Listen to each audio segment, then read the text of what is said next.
প্রিয় দেশবাসী, আজকে একটি নজিরবিহীন তথ্য এই বাঙালি জাতির সামনে আমি প্রকাশ করব। বাংলাদেশ জাতীয়তাবাদী দল বিএনপিকে নিয়ে বিএনপির ভাবনা মির্জা ফখরুলের বক্তব্যের মধ্য দিয়ে আজকে আমরা হতাশ। আমরা এই দেশের মানুষ, আমরা একটি কথা বলবো, আমার কারণে তার হইল না।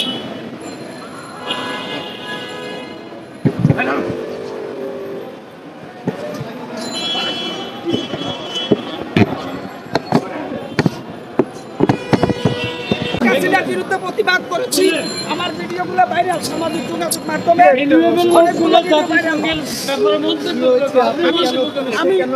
আমাকে কেন করছে সেটা আমি জানি না। ইতিমধ্যে আমার ভিডিও ভাইরাল।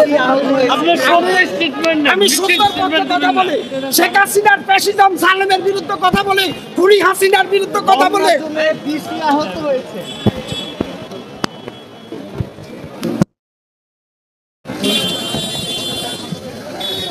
চেষ্টা করতেছি হকার সাইফুলকে আসলে কি ছেড়ে দেওয়া হচ্ছে কিনা আমরা একটু দেখার চেষ্টা করতেছি।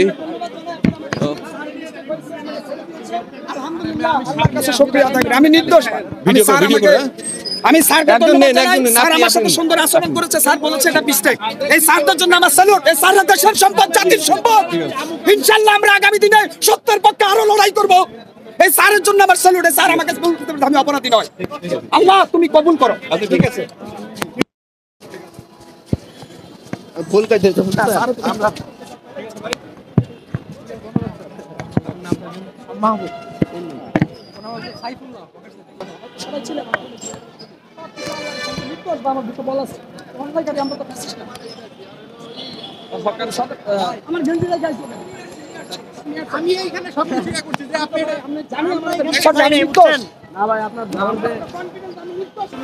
পুলিশ না বুঝে আমাদের হকার সাইফুল ভাইকে গ্রেপ্তার করেছিলেন, তো এখন হকার সাইফুল ভাইকে এখন ছেড়ে দেওয়া হয়েছে।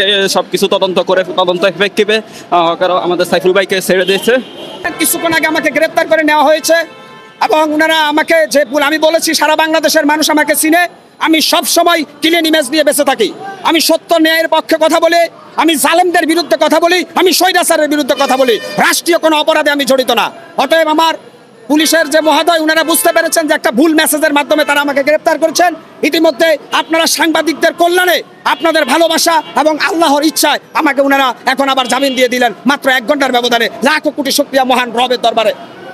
সবাই ভালো থাকবেন, দোয়া করবেন আমার জন্য, আগামী দিনের জন্য সত্যের পক্ষে আরো কথা বলতে পারি।